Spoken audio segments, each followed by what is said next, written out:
being bored a lot, and when I was bored, I used to use my phone to solve the issue. In this video, I'm going to talk about why boredom is good for you and why using your phone to remedy it is not a good solution.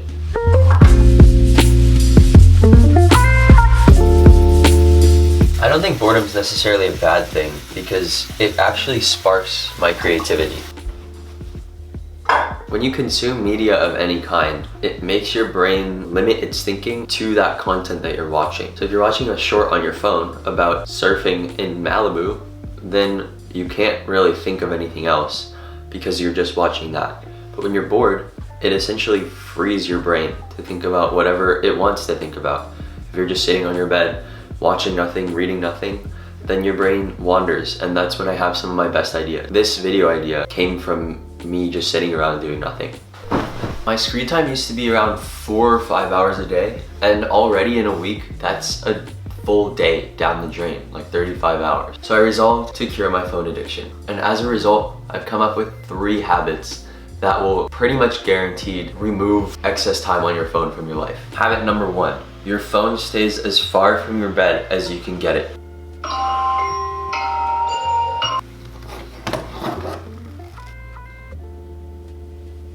When your phone is next to your bed, in the morning when you get out of bed, it tempts you to immediately grab it and check your notifications, and then you can start scrolling, like starting from the first part of your day. Instead, you can either get one of these,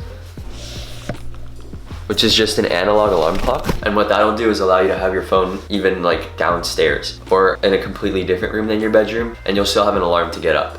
If not that, you can have your phone in your room on like a desk or a cabinet on the other side of the room and have your alarm on your phone. That way, when it goes off, you have to get out of bed and get your phone, and by that time, you'll have other stuff to do, hopefully, than look at your phone. But the real danger of having your phone on your nightstand is at nighttime when you're about to go to bed. Your phone is the first thing you reach for, and you go on it until you're too tired to keep looking at it, and then you go to bed. Instead, I would put a book or a journal there or something, and that way you can refrain from using your phone at the easiest time of the day, which is when you're laying in bed nice and comfortable and you just need something to entertain yourself with. So tip number 1, keep your phone away from your bed. The next habit, or I guess restriction, is to go on your phone to screen time and set downtime to all the time. And then during downtime, you set every app to unallowed except for the ones that you really need.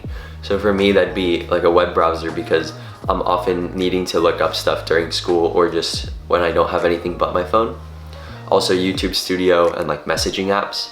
But social media and entertainment is always restricted and I can never access it. For that, I can use my laptop if I really need it. But by then, I've already decided whether I want to do it or not, and if it's just some spur of the moment decision, then that's already gone. The last thing I would recommend, tip number 3, is to go to parts of the house that you frequent often. So for me, that's my nightstand where I spend time in bed.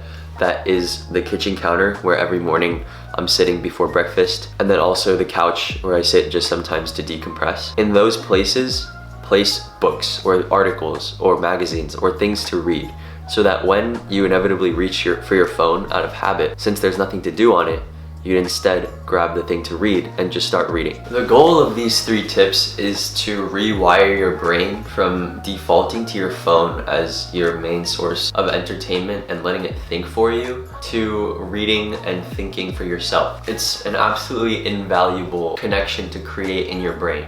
The ability to think your own thoughts and not just what people are giving to you on a plate. Plus, there are a whole host of physical negative effects that come from using your phone, like tech neck, that thing where you get a bunch of little holes in your eyes because you're looking at your phone too close, or the effects of blue light, or the effects of like radiation when your phone is close to your bed.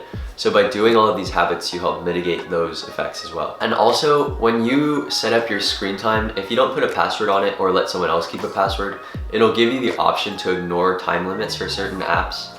I would strongly advise that you do not do this because it would destroy the point of the entire system. So to recap again, habit number 1, keep your phone away from your bed. Habit number 2, set up screen time limits so you can only do essential things on your phone.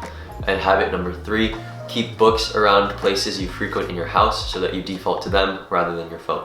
Try these out and let me know if it helps you at all. As an aside, the events that are going on in Israel are tragic to those who are witnessing it, as well as those of us who have a heart in Israel, those of us Christians who are grafted into the nation of Israel. So my heart goes out to those in Israel, and I have put below a link where you can donate money to my friend Barry's disaster relief fund for Israel. And on the topic of Israel versus Palestine, context and objectives are not the issue.